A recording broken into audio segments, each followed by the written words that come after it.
চাঁদার দাবিতে ব্যবসায়ী সোহাগ হত্যাকাণ্ডের বিচার দ্রুত বিচার ট্রাইব্যুনালের অধীনে করা হবে বলে জানিয়েছেন আইন উপদেষ্টা আসিফ নজরুল। শনিবার নিজের ভেরিফাইড ফেসবুক পেজে দেওয়া এক স্ট্যাটাসে একথা বলেন তিনি। আইন উপদেষ্টা জানান, মিটফোর্ডের নারকীয় হত্যাকাণ্ডের দ্রুত বিচারে সরকার বদ্ধপরিকর।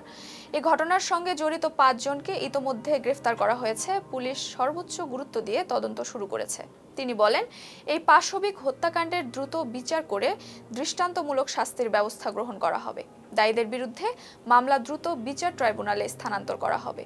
দ্রুত বিচার ট্রাইব্যুনাল আইন ২০০২-এর ধারা ১০-এর অধীনে দ্রুততম সময়ের মধ্যে বিচারের ব্যবস্থা করা হবে।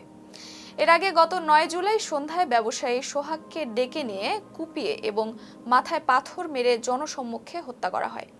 যুবদলের নেতাকর্মীরা এ হত্যাকাণ্ডে জড়িত আছে বলে জানা যায়।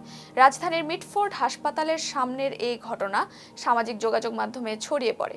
প্রত্যক্ষদর্শীরা জানান, সোহাগকে প্রথমে হাসপাতালের গেটের ভেতরে মারধর করা হয়, পরে তাকে টেনে হিঁচড়ে গেটের বাইরে এনে নৃশংসভাবে হত্যা করা হয়। ছিলাম নুসরাত জাহান জেরিন। ফেস দ্য পিপলের সাথে থাকার জন্য ধন্যবাদ।